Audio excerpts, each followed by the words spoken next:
آپ کی ٹیم کو انڈیا سے غالباً ایک ہندو صاحب ہوں گے، کیونکہ وہ ہم لکھ رہے ہیں تو وہ اپنے آپ کو انہوں نے کہا جی ہمارا دھرم جو ہے وہ 5000 سال پرانا ہے اور آپ مسلمانوں نے ہمیں آ کے زبردستی مسلمان کر دیا ہے.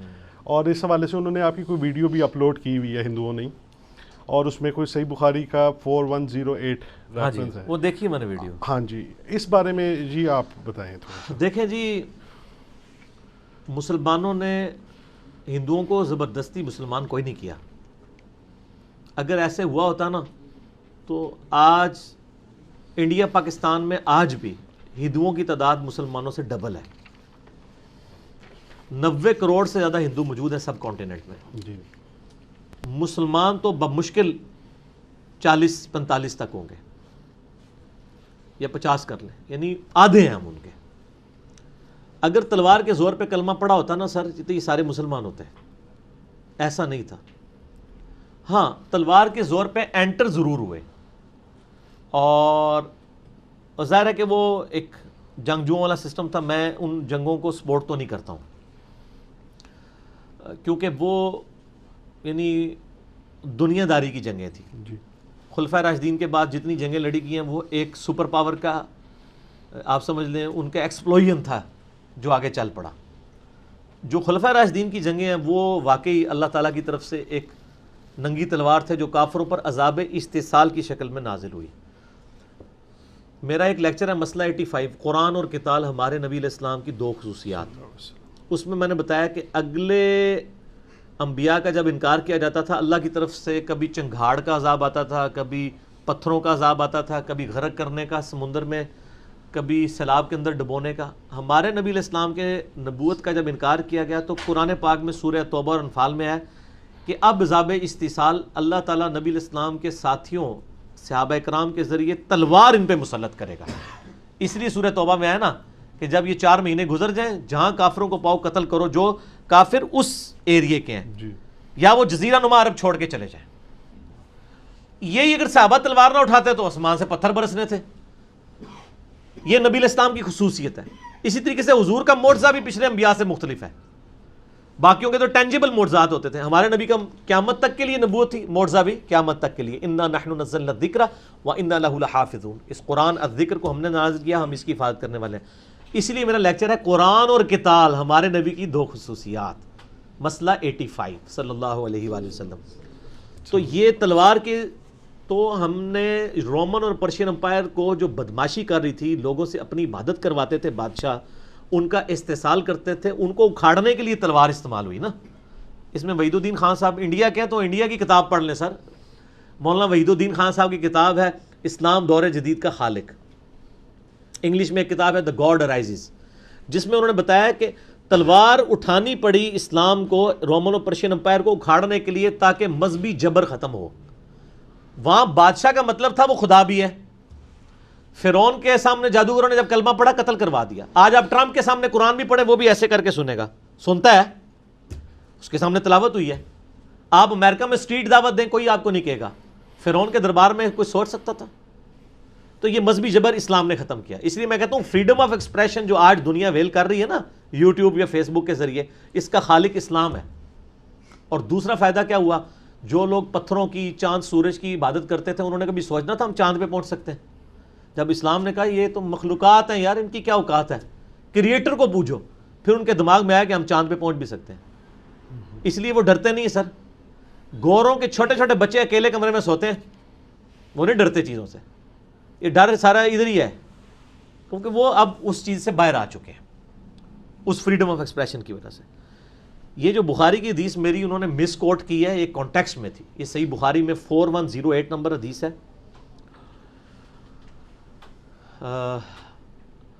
حضرت معاویہ رضی اللہ تعالیٰ عنہ جب تحکیم کے مسئلے کے بعد مدینہ شریف آئے، وہاں پہ انہوں نے خطبہ دیا کہ تم میں سے جو کوئی خلافت کے بارے میں خواہش رکھتا ہے اپنا سر اٹھائے، میں اس کے باپ سے زیادہ خلافت کا حقدار ہوں. ابن عمر کی طرف اشارہ کیا انہوں نے. ابن عمر جب مجمع چھٹ گیا تو ابن عمر کو ایک تابعی کہتا ہے آپ نے حضرت معاویہ کو جواب کیوں نہیں دیا؟ یعنی حضرت عمر کی توہین کر رہے تھے. وہ عمر جس نے یرموک میں رومن امپائر گرائی ہے اور شام کے گورنر حضرت معاویہ ان کی وجہ سے ہیں، اور آج وہ یہ کہہ رہے ہیں آ کے. تو حضرت ابن عمر نے کہا میں نے ارادہ کیا کہ میں معاویہ کو ادھر ہی جواب دوں کہ تجھ سے اور تیرے باپ سے زیادہ خلافت کا حقدار وہ ہے جس نے تجھے اور تیرے باپ کو اسلام کی خاطر ان سے قتال کیا تھا، ان کو مار مار کے اسلام میں داخل کیا تھا۔ مار مار کے اسلام میں داخل کرنے سے مراد یہ نہیں ہے کہ ان کو کہا تھا کلمہ پڑھو، اس میں وہ میں نے محاورتاً الفاظ تھے، اصل الفاظ اس کے اندر یہ ہیں کہ تجھ سے اور تیرے باپ سے اسلام کی خاطر جنگ کی تھی، جب تم اسلام کے مخالف بنے ہو تو ان کو جنگ کرنی پڑی۔ تو وہ لوگ یعنی حضرت علی ہوں یا حضرت عمر، وہ تو تم لوگوں کو اس وقت کر چکے ہیں تم سے قتال جب تم دونوں کافر تھے، باپ بیٹا، معاویہ بھی اور ابو سفیان بھی رضی اللہ تعالیٰ عنہما، اور آج تم آ کے کہہ رہے ہو ہم زیادہ خلافت کے حقدار ہیں۔ تو وہ انہوں نے وہ جملہ اٹھایا کہ جی وہ مار مار کے صحابہ بھی لوگوں کو مار مار کے مسلمان کرتے تھے، وہ یہ نہیں، وہ یہ ہے کہ وہ ان کے خلاف کھڑے ہوئے، ٹھیک ہے۔ اگر وہ مار مار کے کرتے تھے تو سر آپ کوئی مار رہا ہے آپ کو؟ آج بھی مسلمان کو ایگزسٹ کر رہے ہیں نا آپ کے ساتھ، کبھی کسی نے تلوار کے نوک پہ کسی کو کلمہ پڑھایا ہے؟ یا ادھر چھوڑ دیں، آپ پاکستان میں آ جائیں، سر پاکستان میں ہزاروں ہندو ہیں، کسی ایک کو بھی ہم نے تلوار کے زور پہ کلمہ پڑھایا؟ حالانکہ سب سے سٹرونگ سٹیٹ اس وقت مسلمانوں کی جذباتی ڈاکٹرائن پہ چلنے والی پاکستان ہے، لیکن کسی کا بھی عیسائی کو کلمہ پڑھایا ہے یہاں پہ کسی نے؟ یہ بالکل جھوٹے دعوے ہیں۔ اگر ایسا ہوا تو، اور پچھلے ہم 100-150 سال سے تو غلامی کی زندگی گزار رہے تھے، پچھلے 300 سال سے، اور سب زیادہ اسلام اسی دور میں پھیلا ہے، تو تلوار کے زور پہ پھیلا ہے؟ ایسا نہیں ہوا۔ تو یہ انہوں نے آؤٹ آف کانٹیکسٹ کوٹ کیا، یہ بالکل کانٹیکسٹ ڈیفرنٹ تھا۔ وہ یہ بتانا چاہ رہے تھے کہ حضرت عمر رضی اللہ تعالیٰ عنہ نے قتال کیا تھا کافروں کے ساتھ اسلام کی خاطر، اور آج تم لوگ اسلام قبول کر کے بعد میں آ کے تو پہلی پوزیشن حاصل کرنا چاہتے ہیں، تو یہ بات غلط ہے۔ اور اس کے ثبوت میں ایک اور حدیث بھی ہے جو میں نے کربلا والے ریسرچ پیپر میں بھی لگائی ہوئی ہے، صحیح مسلم کی ایک حدیث ہے جو 1258۔ حضرت عمر نے خواب دیکھا کہ مجھے ایک مرغے نے ٹھونگیں ماری ہیں 6 نہیں، بس ٹھونگوں کا ذکر ہے، 3 ٹھونگوں کا۔ ان کا میں نے تعبیر اس کی ہے کہ مجھے قتل کر دیا جائے گا، اور اگر میں مر جاؤں تو 6 بندوں سے باہر کسی کو خلیفہ نہیں ماننا۔ اور بخاری میں الفاظ ہیں ان 6 بندوں کے نام بھی، بخاری کی حدیث ہے 3700، علی، عثمان، طلحہ، زبیر، سعد ابن ابی وقاص، عبد الرحمن بن عوف، جن سے رسول اللہ وفات تک راضی رہے صلی اللہ علیہ وسلم۔ یہ حضرت عمر نے کرائٹیریا بنایا، اور پھر کہا مجھے خدشہ ہے کہ کچھ لوگ اس خلافت میں ان 6 بندوں پر تان کریں گے، اگر تم یہ دیکھو تو یہ سمجھ لو یہ وہ لوگ ہیں جن کو میں نے اسلام کی وجہ سے اپنے ہاتھوں سے مارا تھا، اور اگر یہ مخالفت کریں تو یہ سمجھ لو یہ اللہ کے دشمن اور کافر ہیں۔ بڑے سخت الفاظ ہیں۔ اب یہ تلاش لوگوں نے کرنا ہے، مسلمانوں نے کرنا ہے پہلے تو، ہندو تو بیچارے بعد میں کریں گے، پہلے مسلمان تلاش کرنے یہ کون سے لوگ ہیں جو خلفائے راشدین کی خلافت میں، خصوصاً سیدنا علی کی خلافت میں جنہوں نے تان کیا۔ تو یہ اتنے سخت الفاظ تھے۔ اس میں بھی الفاظ ہیں، حضرت عمر کہتے ہیں میں نے اپنے ہاتھوں سے ان کو مارا ہوا اسلام کی خاطر، مراد یہ کہ اب اسلام کے مخالف بنے تو لڑائی کی، یعنی یہ محاورتاً بات ہو رہی ہے، یہ نہیں ہے اس طرح سورہ توبہ سے بھی نقل کرتے ہیں جہاں بھی کافر نظر آئے قتل کر دو۔ تو یار اس میں لکھا ہے کہ مسلمانوں کا پیس ٹریٹی ہوا تھا صلح حدیبیہ، کافروں کی ریکویسٹ پہ انہوں نے مسلمانوں کو پاور تسلیم کر لیا تھا، حضور چاہتے تھے کچل سکتے تھے، آپ نے کہا چلو ٹھیک ہے صلح کر لیتے ہیں، تگڑا ہو گیا بندہ صلح کر لے، اس کی شرافت ہے۔ اور پھر طے پایا تھا کہ اگر صلح کو توڑے گا پھر ہم پابندی نہیں ہوگی، انہوں نے توڑ دی، پھر ابو سفیان آ کے منتیں مارتا رہا، اس وقت مسلمان نہیں ہوئے تھے وہ، آپ فرمایا نہیں تم نے توڑا ہے، تو وہ جو انہوں نے پیس ٹریٹی توڑی تھی نا ان کو اس کے بدلے میں قتل کیا گیا تھا، یہ نہیں تھا کہ سارے۔ آج بھی سر 125 لاکھ 125 لاکھ 1.25 کروڑ کاپٹک کرسچنز ہیں جو بائی برتھ عربی ہیں، عرب پہ تو 1400 سال سے مسلمانوں کی حکومت ہے، ایون جب یہ انگریزوں کی حکومت آئی ہے تب بھی جو سلطنت عثمانیہ ٹوٹی ہے تو ڈائریکٹ عربوں کے پاس آ گئی ہے۔ 1400 سال سے عرب کی سرزمین میں کبھی کافروں کی حکومت نہیں ہے، تو ہم پوچھ رہے ہیں یہ 1.25 کروڑ کرسچن ابھی تک کیوں ایگزسٹ کر رہے ہیں، کاپٹک کرسچنز بائی برتھ، یہ سارے تلوار کے زور پہ مسلمان کیوں نہیں ہو گئے؟ چلو آج ہم ڈھیلے پڑے ہیں نا، 1000 سال تک تو پوری دنیا کے سب سے بڑے ہم یعنی فن خاں تھے نا پوری دنیا میں، سپر پاور تھے نا، تو اس وقت تو ان کو کچل نہ دیتے اگر تلوار کے زور پہ کلمہ پڑھانا ہوتا، تو یہ 1.25 کروڑ ایگزسٹ کرتے۔ اس کے اگینسٹ ان کو دیکھیں، انہوں نے جب اسپین میں مسلمانوں کی حکومت ختم کی ہے تو وہاں مسجدوں کو تالے تک لگا دیے، تلوار کے زور پہ تو انہوں نے کی ہیں صلیبی جنگوں کے اندر۔ تو یہ بالکل غلط الزام ہے، اور یہ میرا کلپ آؤٹ آف کانٹیکسٹ لوگوں نے چڑھایا ہوا ہے، اور وہ ظاہر کانٹیکسٹ بھی اس طرح کلیئر نہیں، اب میں نے آج بریف کر دیا بہت زیادہ، تو تو جو جہاں کہیں بھی اس طرح کی کوئی چیز ہو تو اس کا ایک کلپ کاٹ کے آپ اس کے ساتھ کر دیں, اس کی بھی تصویر لگا کے تھوڑا سا ایک بنا کے نا اس کو فران میں یہ بھی کلپ بنانا ہے, یہ بھی نوٹ کر لیں اپنے پاس. تو میری آج کی گفتگو انشاءاللہ اس میں کور ہوگی انشاءاللہ. ان بھائی نے ہندو جو صاحب ہیں, ان صاحب نے اپنے ایمفسائز کیے 5000 سال پرانے دھرم کو, جو کہ ایک پرائڈ کے طور پہ لیا ہے. کیا سوال یہ ہے کہ کیا ہم مسلمان in comparison with Jewish and Christian religion, جو کہ سیم ہے کہ خدا تو جا کے ایونچولی ایک ہی ہوتا ہے, تو کیا وہ ہم پہ یہ اس چیز کا پرائڈ کر سکتے ہیں یا وزن رکھتے ہیں؟ ہاں دیکھیں, یہ 5000 سال والی بات مجھ سے سکپ ہو گئی تھی. 5000 سال والی جو بات ہے نا, ہم بھی کہتے ہیں کہ یہ 5000 سال پرانا ہی ہے. ہم پوچھتے ہیں وہ 5000 سال سے پہلے جو دھرم تھا وہ کون سا تھا؟ اسلام ہی تھا نا. جی. کبھی مسلمانوں نے کسی پیغمبر کو باہر نکالا ہے؟ کرسچینٹی تو انکار کرتی ہے نا نبی علیہ السلام کا, ہم حضرت عیسیٰ کا انکار کرتے ہیں کیا؟ جیوز جو ہیں عیسیٰ اور محمد صلی اللہ علیہ وآلہ وسلم دونوں کا انکار کرتے ہیں, کیا ہم موسیٰ علیہ السلام کا انکار کرتے ہیں؟ نہیں. تو ہم تو مان رہے ہیں, ہم تو کہہ رہے ہیں ابراہیمک ریلیجن ہے, تینوں آسمانی ریلیجن ہے, اور یہ بیسیکلی صحف ابراہیم کی بگڑی ہوئی شکل ہے. یہ براہمن کا لفظ بھی ابراہیم کی بگڑی ہوئی شکل ہے. بنی اسرائیل کا وہ ایک ہالی ووڈ نے فلم بھی بنائی ہے, the lost tribe of Israel. اسرائیل کا ایک قبیلہ گھوم گیا تھا, وہ کہتے ہیں یہ ہندو وہی ہیں. یہ بھی دیکھ لیں, وہ بھی گائے کی بڑی عزت کرتے تھے, یہ بھی گائے کی کافی عزت افزائی کرتے ہیں, اور یہ اپنے مردوں کو جلا دیتے ہیں. وہ گائے کو بھی عزت ہے, موسیٰ علیہ السلام نے جلوا دیا تھا وہ جو بچڑا بنایا ہوا تھا سونے کا. تو باقی یہ سامری جادوگر نے, پرانا تو اسلام ہی ہے. ہم تو کہتے ہیں کرسچنز بھی جب تک نبی علیہ السلام کے انکاری نہیں ہوئے تھے مسلم ہی تھے, یہودی بھی جب تک انکاری نہیں ہوئے تھے مسلم ہی تھے, اور ہندوازم ہو, اگر وہ ہندوازم اپنی کتابوں کو مانے. ڈاکٹر ذاکر نائک نے ایک لیکچر دیا ہے سملیرٹیز بٹوین ہندوازم اینڈ اسلام, ہندو مت اور اسلام میں یکسانیت. اس میں انہوں نے ہندوؤں کی تحقیقات ہی سامنے رکھی ہے نا, آریہ سماج والوں کی. وہ ڈاکٹر ذاکر نائک نے خود نہیں ایکسپلور کی ہوئی ہیں, وہ ان کے اپنے جو ان کے اندر اچھے علماء ہیں انہوں نے وہ چیزیں ہائی لائٹ کی ہیں کہ بھی خدا کا کوئی اسٹیچو نہیں ہونا چاہیے, کوئی تصویر نہیں ہونی چاہیے, ایک خدا کو مانا جائے. ان ساری چیزوں پہ جب پریکٹیکلی ہندو عمل نہیں کر رہے اور انہیں دیوتا بنا لیے ہمیں اپنے چھوٹے چھوٹے, اور پھر ان کی رسپیکٹ کرتے ہیں, پھر ان بتوں کو جناب وہ ضائع کر کے نئے بھی بنا لیتے ہیں, تو وہ خود اپنے ریلیجن پہ عمل نہیں کر رہے نا. اپنے ریلیجن پہ بھی عمل کرتے ہیں, کم از کم توحید تو ٹھیک ہو جاتی ہے. پھر وہ دیکھیں وہ توحید صحیح معنوں میں آج کس ریلیجن کے اندر پائی جاتی ہے, تو خود اسلام تک پہنچ جاتے ہیں. تو ہم کہتے ہیں کہ آپ سے بھی پرانا جو ریلیجن ہے وہ بھی اسلام ہے. آدم علیہ السلام سے نبی علیہ السلام تک سب کے سب اسلام کے دائی ہیں.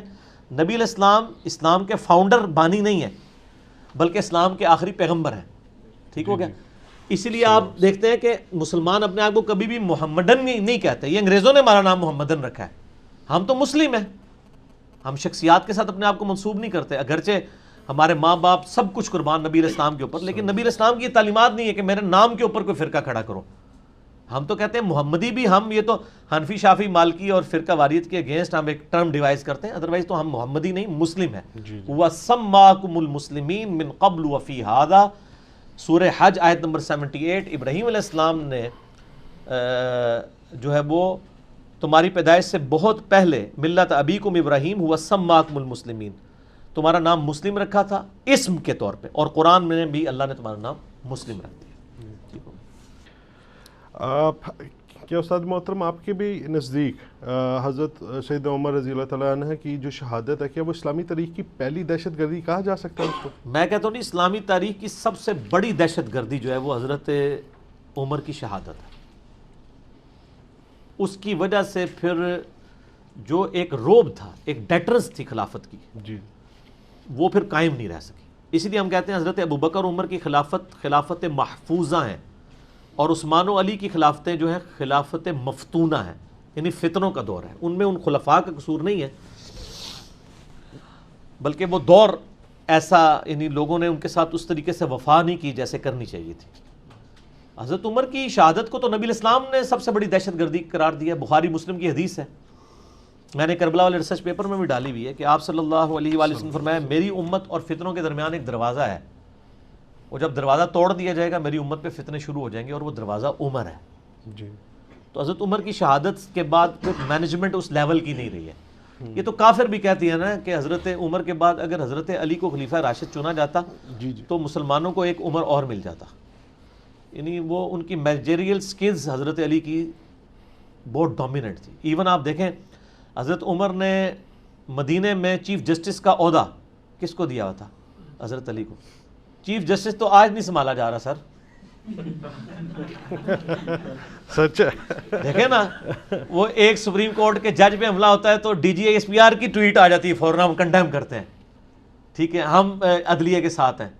ہر سیاستدان اپنی اپنی حاضری لگوا رہا ہوتا ہے چیف جسٹس کے پاس. سر اس دور کا چیف جسٹس نہیں سنبھالا جا رہا, جبکہ انصاف کا بھی دورہ نہیں ہے. اس زمانے میں جب انصاف ہو تو چیف جسٹس کے عہدے کی آپ کیا سوچ سکتے ہیں؟ جی سیدنا علی چیف جسٹس آف حجاز تھے, مکہ مدینہ یہ پورا ایریا. حضرت ابو درداء اصحاب صفہ میں سے غریب صحابی, وہ رومن امپائر گری تو شام کے اندر ان کو چیف جسٹس حضرت عمر نے لگایا. اور ابن مسعود پتلی پنڈلیوں والے غریب, ایک کاشتکار کا بیٹا, غلام زادہ, اور اس کو آپ نے پرشین امپائر گری تو کوفے میں چیف جسٹس لگا دیا. اور کوفہ حضرت عمر نے سب سے بڑی فوجی چھاونی بنائی تھی, جس طرح آج کل واہ کینٹ ہے ہماری اس لحاظ سے کہ سارا اسلحہ والا وہاں پہ, کیونکہ کوفہ ایک سینٹرل پوائنٹ تھا. وہاں سے رومن امپائر کی تو کمر ٹوٹ چکی تھی یرموک کے بعد, لیکن ابھی بھی کچھ علاقے رومن امپائر کے پاس تھے. خطرہ رہتا تھا کہ وہ حملہ نہ کریں, تو ان کے حملے کو روکنے کے لیے مدینے سے تو رسل بھیجنا بہت دور تھا رسل. تو کوفہ ایک مرکزی شہر تھا جہاں سے سارے علاقے کنٹرول ہو سکتے تھے, اسی لیے کوفے کو مرکزی حیثیت دی حضرت عمر نے. اور پھر حضرت علی کے دور میں تو جو دارالخلافہ ہی کوفے شفٹ ہو گیا, اس لیے بڑے بڑے صاحب کوفے سارے شفٹ ہو گئے. اس لیے آپ کو پھر کوفیوں کا بڑا ڈومیننٹ فیکٹر ملتا ہے بعد میں فقہاء میں بھی, محدثین میں بھی, کیونکہ بڑے بڑے صاحب جب وہاں شفٹ ہو گئے تھے تو پھر خود بخود علم شفٹ ہو گیا. عمار بن یاسر وہاں تھے. وہ بخاری میں نہیں آتا کہ ایک بندہ ابو درداء کو ملنے شام جاتا ہے. دیکھیں جب ہم آپ کو پوری اسلام کی تاریخ بتاتے ہیں تو آپ کو ایک ایک حدیث فٹ ہوتی ہوئی نظر آئے گی.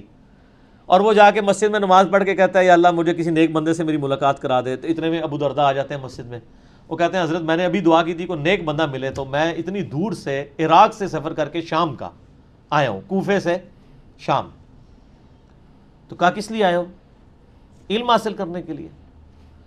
تو انہوں نے فرمایا کہ کیا کوفے کے اندر عمار بن یاسر موجود نہیں ہے, جن کی زبان کو اللہ تعالیٰ نے نبی علیہ السلام کی مبارک زبان سے شیطان سے پناہ دی ہوئی ہے؟ تو انہوں نے کہا ہاں موجود ہے. پھر انہوں نے کہا کیا حضور کے رازداروں میں سے ایک رازدار حذیفہ ابن یمان نہیں کوفے میں موجود؟ ان کا موجود ہے.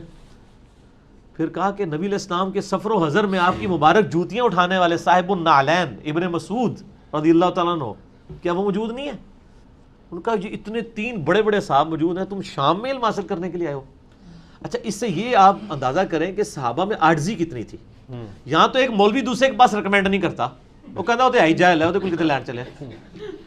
یہ فرق دیکھیں سر. جی جی. اور یہ حوصلہ آپ نے اس دور میں کسی بندے میں دیکھا ہے تو یہ بندہ ہے اللہ کے فضل سے.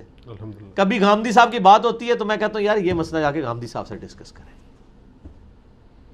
ٹھیک ہے, کبھی حدیث کا کوئی پرابلم آتا ہے تو میں کہتا ہوں جا کے غلام مصطفیٰ ظہیر صاحب سے سند پہ ڈسکشن کریں, ان کی فیلڈ ہے. تو ہم تو حوصلہ رکھتے ہیں اللہ کے فضل سے.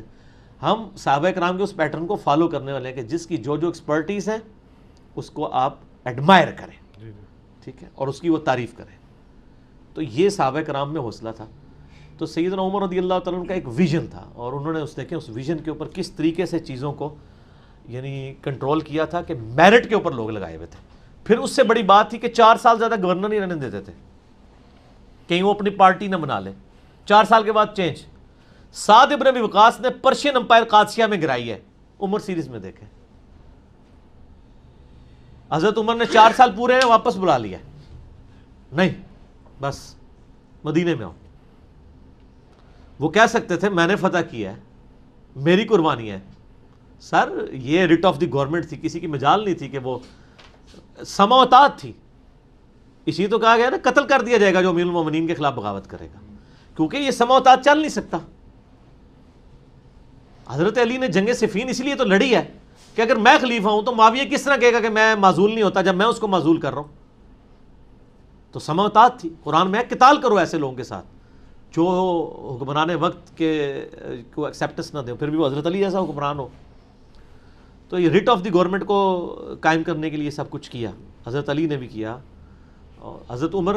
اور یہ آپ کو پتہ ہے شیعہ نے اعتراض بھی کیا تھا کہ معاویہ تو حضرت عمر ان کو اوپر لے کے آئے, تو اصل میں تو نعوذ باللہ کلپرٹ وہ ہیں. تو میرا اس کے اوپر بھی ایک کلپ چڑھا ہوا ہے, ٹھیک ہے, کہ حضرت معاویہ کی خوش قسمتی کہہ لیں یا دوسرے والی قسمتی کہہ لیں کہ وہ حضرت عمر کی زندگی میں ان کے 4 سال پورے نہیں ہوئے, تو حضرت عمر کی شہادت ہوگی.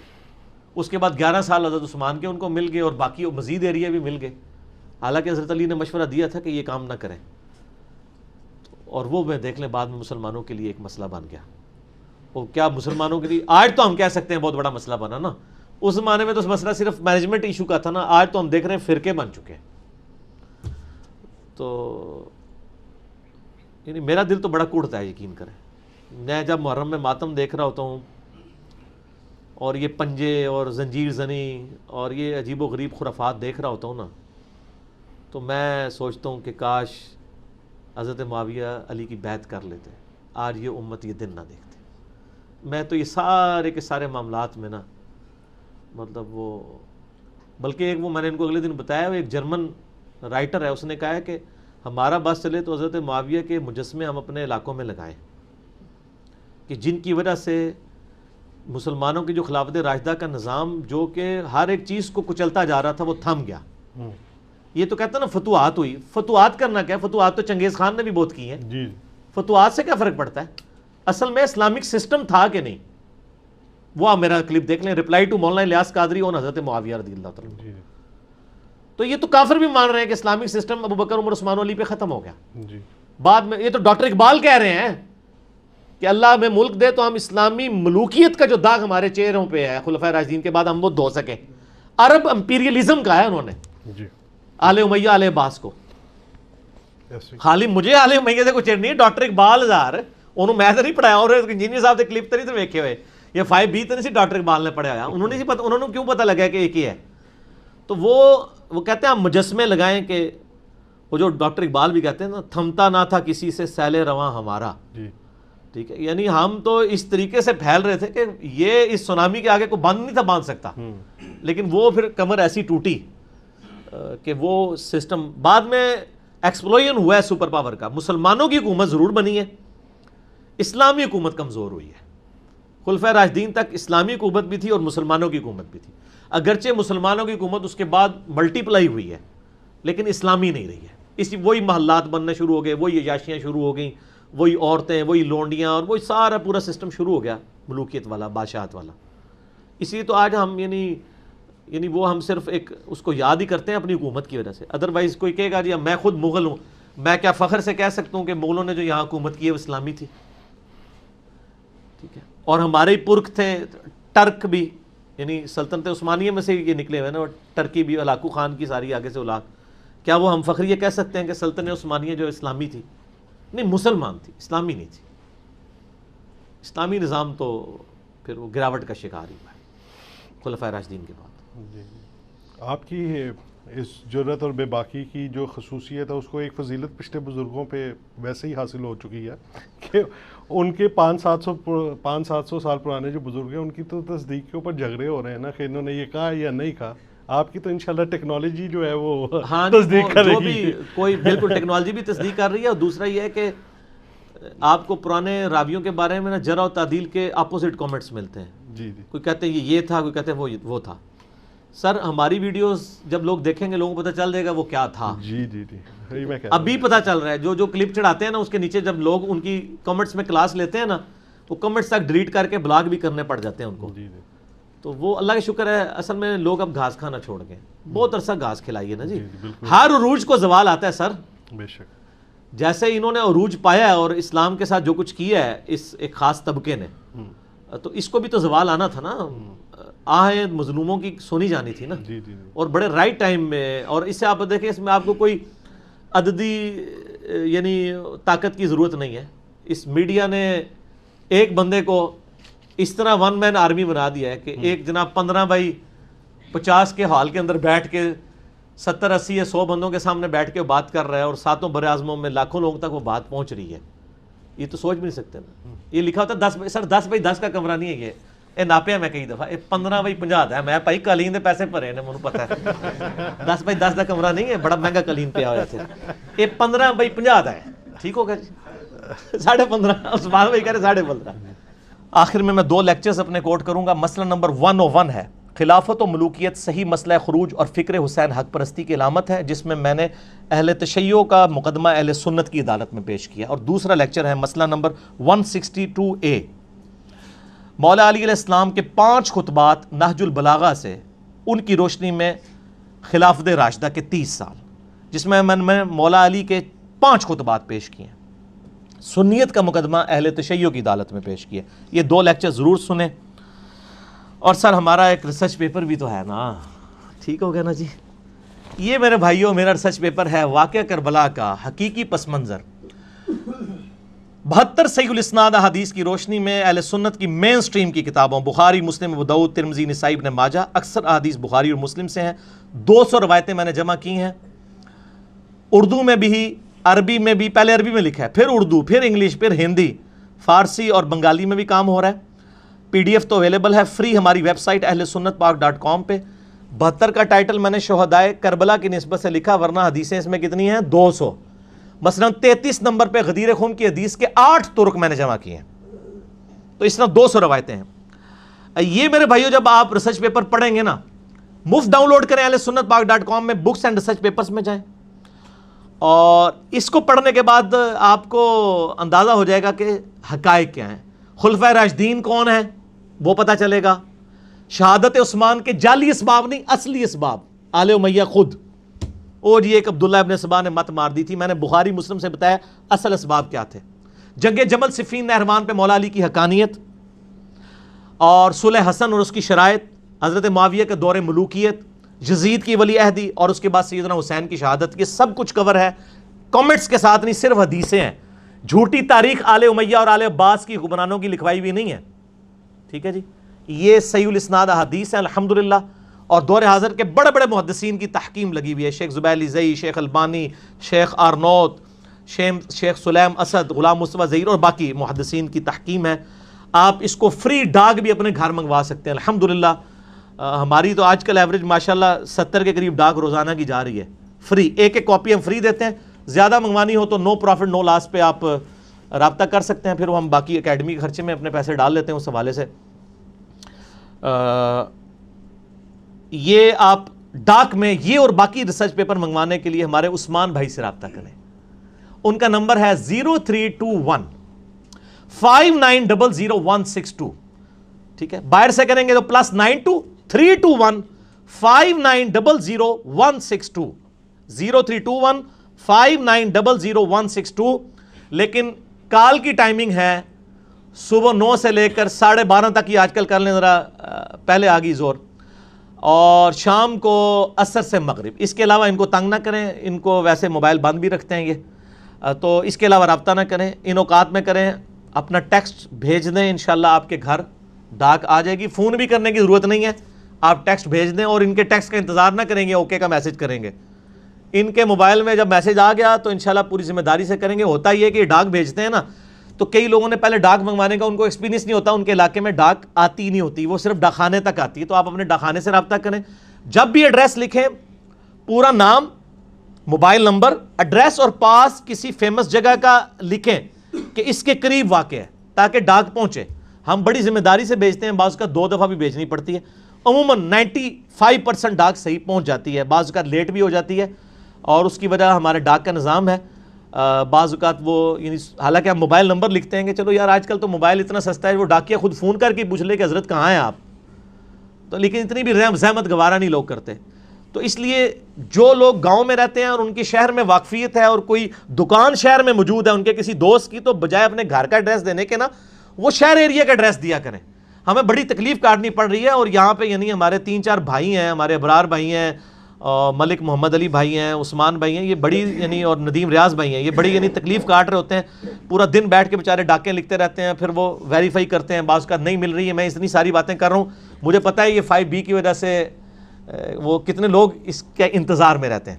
تو اس لیے مہربانی کریں. باقی ریسرچ پیپرز بھی، اذکار کارڈ بھی فری آئیں گے، آپ رابطہ کر لیا کریں. اللہ تعالیٰ سے دعا ہے جو حق بات میں نے کہی اللہ تعالیٰ ہمارے دلوں میں راسخ فرمائے. اگر جذبات میں میرے منہ سے کوئی بات نکل گئی تو اللہ تعالیٰ ہمارے دلوں سے معاف کر دے اور ہمیں معاف بھی کر دے، اور ہمیں کتاب و سنت کی تعلیمات پر عمل کر کے دوسرے بھائیوں تک پہنچانے کی توفیق کتاب فرما دے.